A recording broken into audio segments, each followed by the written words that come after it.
Hi and welcome to Bat Out of Hell. I'm here with Andrew and Christina. Hello. In Andrew's dressing room, and we are here to chat about life as a lead in Bat Out of Hell. So I thought we'd start with a game. Oh sure.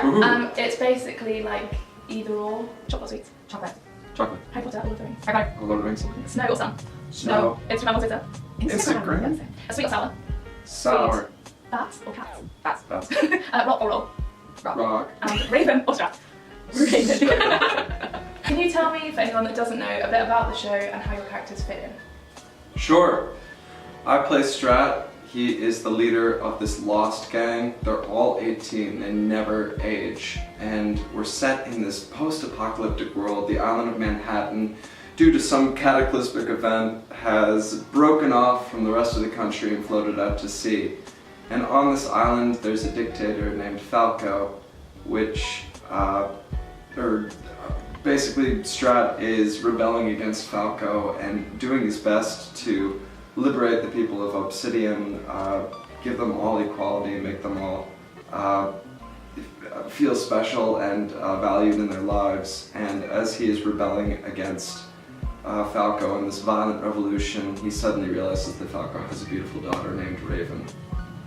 We found Raven on the eve of her 18th birthday, and she has been watching Strat and the gang of the Lost for basically as long as she can remember, outside her window, and they have all the freedom and the liberation that she's always wanted. And so she eventually manages to escape and to meet Strat, and from there it's all about love, and you gotta come see it. Absolutely. So you were involved from the workshop. I was. But what was the process, like how did you get involved? And when you started, did you know that it was going to be like as big as it is? Oh goodness, absolutely not. It was very exciting. I did, I guess, an average audition process. I say average in that, you know, I got the call from my agent and I went to various rounds, but that was probably where the average ended. There's lots of very interesting movement workshops we did. I got paired with different people to read the Strat and Raven scenes, and I guess we also had stamina tests to see if we could sing the songs multiple days in a row. So I would come in and sing All Coming Back to Me Now like 4 or 5 times, getting higher and higher and higher, and then I would come back the next day and do it again to see if you could sustain it, which I thought was a fantastic challenge. It was great fun. But I didn't think I ever thought it would be this big, and I didn't think I ever thought that it would be such a wonderful experience for me, personally and professionally, to grow in the way I perform, and it's been really wonderful. And it was great to obviously be working with Andrew as well, because he already had the job, so it wasn't part of the audition process. It was really interesting reading against all the potential alternate Strats, but never reading with the actual Strat, and it's serendipity that it's all worked out so well. Do you have any pre-show rituals that you have to do every day, getting ready or before you step on stage?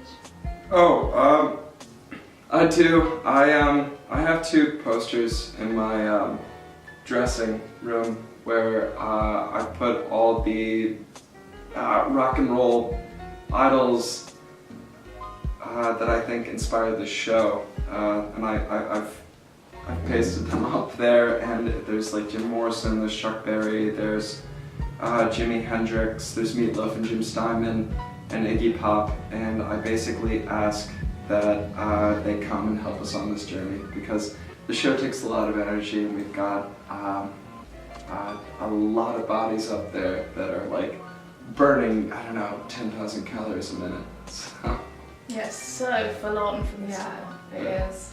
My pre-show ritual is also really rock and roll. I listen to the Harry Potter audiobooks every day. That is true, every single day. After warm-up until like just before the half, like just to kind of calm my brain down, and when it's something you're so familiar with, it kind of like clears your head of anything that's an outside influence. And then once it hits the quarter, I play different music every day that I think Raven would listen to. So then it does become slightly more rock and roll. Yeah. So from me to Raven, really. What Harry Potter book are you on now? I'm actually on the 7th again, and I've listened to them, I think, the whole way through 3 times on this show. Wow. Have you had any onstage mishaps? Oh yeah, loads. Tons. Oh, that one the other day was really good. Andrew fell off like the tower when he jumped down. Oh, cool. We're gonna talk about the one where I heard It myself. was amazing. No, it was brilliant because the best thing about this show is that a mishap often becomes something incredible. Yeah. Because Jay has encouraged us to be really free and really flexible, and in rehearsals he often asked us to include falls on purpose to force ourselves to be really in the moment. That was like the only thing he told us to do in Wait, really? Yeah, Oh, like, right, just please right. fall over at least twice or something. Well, yeah, but that's crying out loud though. That was. No, but all the time. Like if you've seen the show, you'll notice that I fall over on purpose accidentally a lot. Seems to be a real trope for Raven. But it's, you know, we try and be flexible and we try and turn them into something interesting. So Andrew fell down near Hope Rock with a mattress and it became something beautiful. Yeah, of course. You think you're gonna land on a object and then the object kind of falls out from underneath you and you just kind of fall back and go with it and keep singing.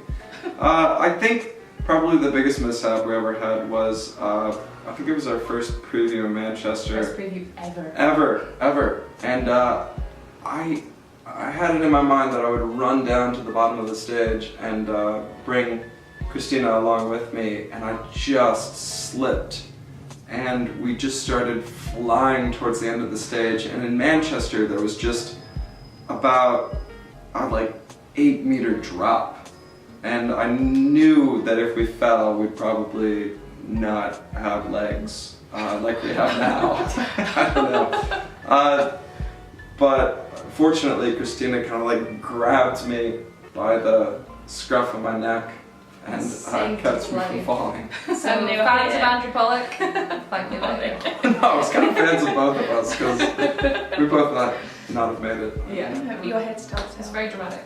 Didn't anyone notice? Oh yeah, the whole cast full completely on, stopped what they were doing and people started running backstage from out front who were from the company and management and stuff because they were really worried about us. And you could hear an audible gasp throughout the audience of everyone just going, And everyone was tweeting us like, are you okay, are you okay? Obviously you were saying the show is so full on. So how do you relax? Because you must be so like adrenaline filled after. So what do you do? Oh, after, I don't know, I guess it is difficult to go to sleep afterwards because it's so exciting. At the end of the show every night there's a massive buzz from the audience and they're on their feet and they're screaming and you know, we're like, you feel like a rock star and you're like everyone coming together to celebrate this amazing music. I mean, I guess I like to eat after the show and, you know, watch something good and try and chill out. I don't know. Yeah, food is nice. You don't calm down until maybe about like 2 a.m. Wow. But good for a 2-show day. Yeah? Yeah. Grateful. Yeah. You have a 5-minute break in rehearsals. What is it that you're doing? Oh, I don't want to say eating again.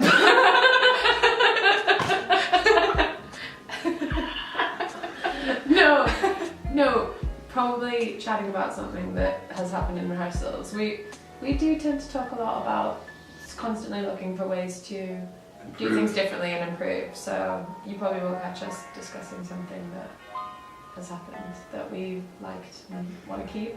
Or are you going to say eating? I was going to say mostly we're walking up the stairs. On your 3-minute walk. Yeah. What's your favourite part of each other's track? Ooh, that's a good question. I know immediately. Although it's my favourite bit of yours to watch. So one of my favourite bits ever is after I leave Rev'd, I stand at the side because I run on again after Rev'd, and I watch from the stage left wing and also on the camera because I've got a camera right beside me of Just Hope Rock, Andrew and the main kind of lost gang singing the end of Rev'd, and I think it's absolutely incredible and I absolutely love it. I think Andrew is a force of nature. I'm sorry to compliment you while you're sat right there. And it's I absolutely love watching it. It's so exciting and there's so much like visceral energy, and because, you know, playing Raven doesn't ever see that Strat, which I think is so wonderful because, you know, she sees a completely other side of Strat all the time. So it's really interesting for me to see that kind of like force of, I don't know, it's wonderful. Okay. I really admire Raven's whole scene in her bedroom during Heaven Can Wait. If I have enough time after the interval preparations, which obviously I can't reveal what happens there, but I can like get down to that video screen and see the perspective of the camera. She sings the whole song, and it's really, really cool. It's such a good song. She blows it out of the water every night. She's just remarkable. Are you two anything like your characters? I'd love to be like, yeah, I'm really cool, like Raven. I guess I can be tempestuous sometimes, like she can. No, I don't agree. This is your answer. But I'd say, you know, the thing about Raven is that she's all about life or death, that first love for her that is absolutely everything. And in that way, I guess, we share something that we both think that love is probably the most important thing in life. But I guess the intensity with which she feels it is more like 17-year-old me than it is current me. I guess Strat and I are both hopeful. I think what people are surprised with the most when they meet me is that I'm a bit more soft-spoken than Strat, considering Strat kind of just shouts on the stage for most of the night. I think when they meet me, they're like, oh, where's your like high-octane energy? So, I don't know. They're certainly characters, and they continue to grow and develop every night that we work on them. So, I mean, they're good friends to have around. I feel like this show, more than anything, is always changing. Yeah.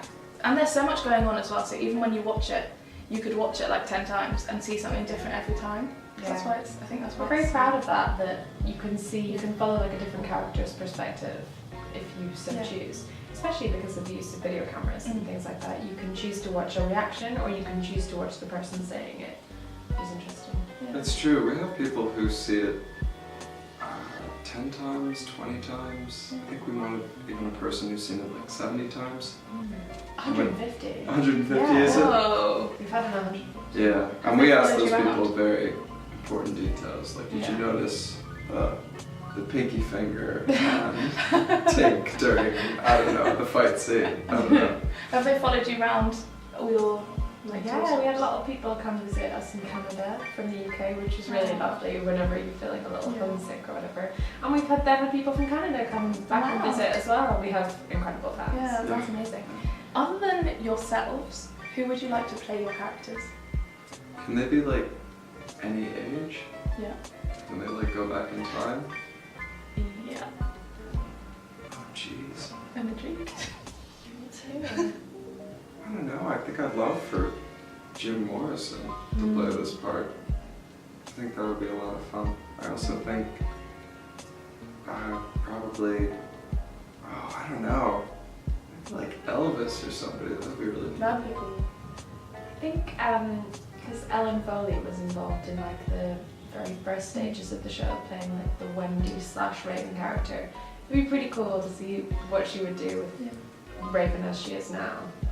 You're absolutely right. I mean, Jim Steinman, hands down, should be playing Strat. He's even on the t-shirt. Yeah. Or like if it had to be someone from the cast or something, like I feel like one of the super swings should like have a go at everything. I'm pretty sure Jono, who a lot of the fans will know has like had never missed a show in 300 shows. You know, I'd pay good money to see someone like Jono play Raven. Yeah, that would be so good though. Why not? So finally, can you tell me your best piece of advice for anyone hoping to get into performing? Ooh. I would say be very sure of yourself and of your strengths and weaknesses, because if you don't believe in yourself and in your ability, then no one else will do that bit for you. I'd say love what you do, no matter what you end up doing. As long as you take joy in your work, I guess you've found the secret of life and you'll be happy. Aww. And be nice. Always be nice. Oh yeah, be nice. Be nice and on time. Yes. Ooh. I'm still trying to figure out the tube system. It's a bit difficult. You got the nice bit. Yeah. Well, you're almost there. So I have a game. It's called You Took the Words Right Out of My Mouth. Oh, fantastic. Whoa. It's basically charades, but I wanted to make it fun. Okay. Okay. So they're all musicals. Okay. Hopefully you'll know them. I chose quite generic ones. Oh Okay. boy, I hope. They're charades anyway, so even if you don't, Okay. you can make Yeah, it you up, should okay. guess. Okay. One word. That's one word? You're handing out I'm just glasses? being the thing. It's a hard word to set. Waitress. Yeah. Okay. You're scorning my clue giving ability. So weird. Why did you say one word, 2 syllables? I forgot how to do that bit, okay? I don't know what Also, we're you're the Chopin's champion. Oh, it's gonna be this one. I don't know. Okay. Oh, 2 words. Shaving. So many times. 2 words. 2 words.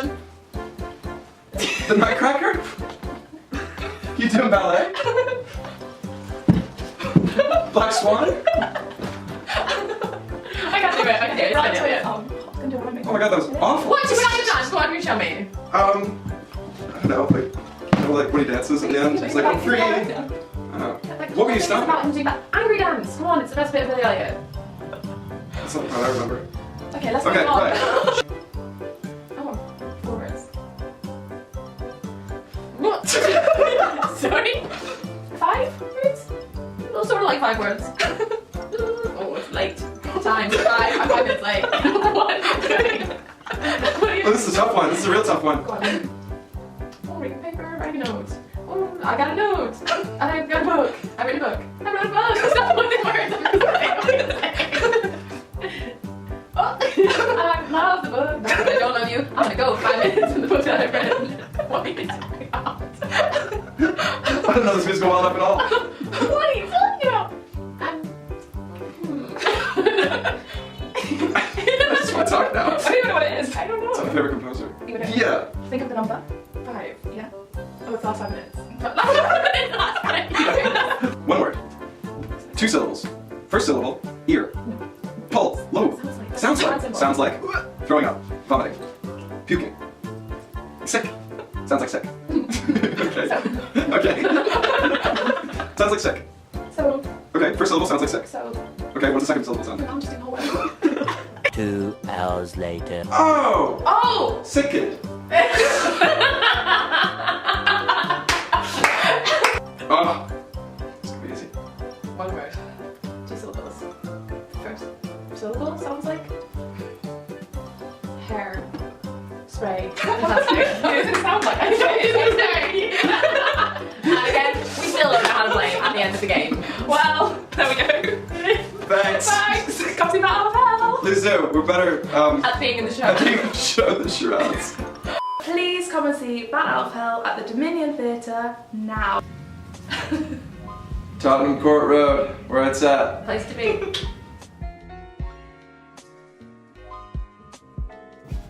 Watch me go from this to this.